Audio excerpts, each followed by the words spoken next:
Memorias de una alcahueta, de Liliana Bodoc. Introducción. En un futuro cercano y probable, el mundo sufre un régimen represivo y dictatorial de orden global. En alguna incierta ciudad de Latinoamérica, un grupo de personas, resto de un antiguo equipo de comunicación independiente, se ve obligado a la clandestinidad tras el ataque paramilitar que sufrió su organización, cuyo saldo incluyó personal fallecido y varios detenidos y desaparecidos. La redacción quedó clausurada y en condición de prófugos todos aquellos que lograron escapar. Camuflados tras la fachada de un grupo itinerante de artistas que cuentan historias de lugar en lugar, algunos de los sobrevivientes se las ingenian para continuar su vida y su lucha, ahora vestida de poesía y de canción. Viajando y ocultándose, logran transformar sus métodos de comunicación en actos simbólicos, indirectos, poéticos, pero con idénticos propósitos de libertad y emancipación. Con el tiempo, se hacen conscientes del poder profundo que contienen la poesía y el canto. Sin técnica ni formación en artes, pero con capacidad de trabajo grupal y cierta tecnología artesanal, estos periodistas e investigadores devienen en actores, poetas y músicos, casi por obligación. Así, con sus limitados recursos, pero impulsados por su compromiso ideológico y su causa, consolidan una manera de vivir en un continuo periplo artístico-político por el continente colonizado. Se les conoce como la Logia Bagual. Cada vez que los baguales llegan a una nueva población, buscan algún espacio apropiado, a veces un galpón o un gimnasio o cualquier sala barrial, para divulgar una invitación pública que convoca abiertamente a presenciar una función de teatro y música. Los devenidos artistas reciben al público de forma cordial y lo van disponiendo en el espacio para comenzar su acto artístico, aunque tácitamente político. Cuando está todo listo, los baguales dan inicio a su obra, llena de símbolos físicos y gestos elegidos, que cuenta una fatídica historia de amor en un ficticio virreinato colonial, atravesada por la pobreza, el poder y el dolor. Un amor entre un poeta de pueblo y una alcahueta del gobernador, la traición y la inmortalidad de la poesía que se vuelve colectiva y circular. Hacia el final, los baguales intentarán establecer su verdadero propósito, generar una interacción específica con el público, una especie de juego que, sin salirse del curso de lo poético, se vuelve un acto social y de expresión colectiva de las ideas, una asamblea poética, una canción grupal. Los baguales les proponen a los espectadores una interacción simple pero concreta. El público entonces se convierte en foro y obtiene la libertad de interceder y a la vez de ser parte del acto poético. Canto 1, canto del inicio. Soy yo, la palabra. Sean ustedes bienvenidos y bienvenidas. Buenas noches. Habiendo recibido la palabra y el don de inventarlas, acrecentarlas, tenemos la obligación de ser poetas. Por eso y otras cosas que aquí sucederán, necesitamos de ustedes una palabra, una que busquen, hurguen y atesoren, una palabra elegida, cualquiera no cualquiera. Porque habiendo recibido el lenguaje y el huevo del que nace el lenguaje, tenemos la obligación de cantar para que escuchen los vivos, los muertos y todos los que están entre unos y otros. Por eso busquen una palabra en el fondo del sentir y de los argumentos. La eligen una vez, 2 veces, 3 veces y la guardan en la punta de la pronunciación para cuando haga falta hablar con los vivos, con los muertos y con los muchos que están entre unos y otros. Habiendo recibido la palabra y el don de inventarlas, acrecentarlas, tenemos la obligación de ser poetas. Y habiendo recibido el lenguaje y el huevo del que nace el lenguaje, tenemos la obligación de cantar para que se levanten los vivos, los muertos, los otros. Memorias impuras sobre un poeta, una alcahueta de pueblo, un principal y una lengua. Así comienza esta obra teatral llamada Memorias de una alcahueta, escrita por Liliana Bodoc y editada recientemente con hasta 13 ediciones, a quien le agradecemos muchísimo porque es el espacio que además nos contiene hace muchos años y en el que estrenamos esta obra también hace varios años, y donde también realizamos nuestras temporadas de funciones de otros espectáculos de Liliana Bodoc. Esta vez decidimos editarlo de esta manera independiente y por eso estoy aquí presentando este libro, que está inspirado en la novela Memorias impuras, es decir, que no es una síntesis de lo que narra la novela, ni es un extracto, ni está basada exactamente, sino que se inspira en ese universo y reformula, digamos, algunos personajes y algunos elementos en función de contar esta historia, que es Memorias de una alcahueta.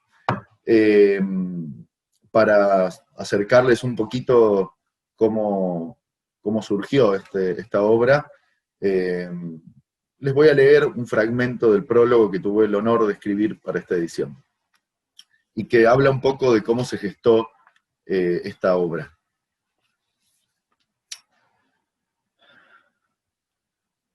Memorias de la criatura. Aprendí a amar el teatro gracias a mi madre, y ella nunca dejó de amarlo. Por eso acompañó siempre de cerca el quehacer de nuestra compañía teatral. Nos honró sumando su pluma a nuestra dramaturgia y transformando algunos de sus textos narrativos en textos dramáticos, especialmente para nuestras puestas escénicas. Primero aceptó feliz la propuesta de adaptar los 5 cuentos de su libro Sucedió en Colores y hacer de cada uno de ellos una obra teatral. Rápidamente Liliana escribió una versión dramática impecable, y nos pusimos a trabajar bendecidos por su palabra. Así nació la saga El teatro sucede en colores, que al día de hoy está compuesta por 3 obras adaptadas a partir de los cuentos negro, rojo y amarillo del libro original. Pero hubo una noche, entre vasos de vino y divagues, que nos encantamos con la idea de sumar más voces al universo de las memorias impuras. La voz del teatro en este caso. La posibilidad resonó orgánica y auspiciosa. A Liliana le fascinó la propuesta, amaba profundamente ese cosmos creado. No tardó mucho en escribir un texto dramático de alto vuelo poético que no era ni una adaptación, ni una síntesis, ni una condensación de la novela original. Era una composición nueva y autónoma, tejida con algunas hebras específicas del universo narrativo de la novela, pero con un diseño resignificado en función del propósito escénico. En esta obra, un poeta revolucionario que no responde directamente a ningún personaje de la novela, pero que sin embargo reúne la esencia de varios de ellos, divaga borracho en la mesa de un lúgubre barracón. Pendula entre el honor de morir cantando y el miedo a la delación de Cusi, la alcahueta. Ella también pendula. Se debate entre su hambre y su corazón. Sabe que el principal, también construido con fragmentos de varios personajes de la novela, aguarda la imposición del estómago que, empujado a cierto límite, termina dominando al corazón. En la obra el tiempo no es cronológico, no por estar desordenado necesariamente, sino porque no se mantiene estable ni lineal. Se curva. El tiempo se torna circular. Así puede contar, más que lo que sucedió, lo que hubiera podido suceder, o lo que aún puede ser posible. No hay fin, sino espiral. Con el texto de base comenzamos a trabajar. No había prisa. El material nos exigía el desarrollo de un lenguaje inusual. Investigamos y ensayamos regularmente, al menos durante un año. Y entonces nos encontramos con la necesidad de decodificar y componer una nueva capa narrativa. ¿Quiénes cuentan esta historia hoy? ¿Qué narradores son verosímiles y necesarios para el dispositivo escénico al momento de la representación? Así fuimos construyendo, como resultado de la investigación grupal, los personajes que narran esta historia y las circunstancias y propósitos asumidos como plataforma de representación. Entonces, en total consenso con Liliana, sobreescribí el texto. La voz original de cierto narrador anónimo, que aunque poético tenía algo de neutralidad o de desinterés sobre aquello que narraba, fue repartida entre 4 voces narrativas que se conjugaron y se complementaron entre sí. El relato se resignificó y como resultado del tironeo, las fricciones y los acuerdos de 4 personajes parciales diversos y comprometidos con el propósito de contar esta historia hoy, pasó a ser un discurso colectivo. El nombre de esta grupalidad ficticia, aunque un pasito más cerca a nuestra realidad, es también Logia Bagual, en homenaje a aquella otra logia heroica de la novela.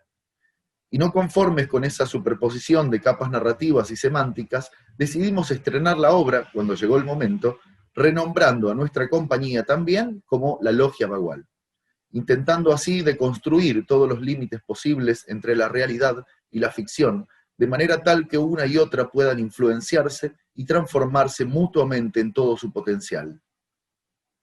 Para que el acto estético no sea en vano, para que no sea un decoro, sino un atentado simbólico que revele lo ilusorio de la realidad y lo real de la ilusión.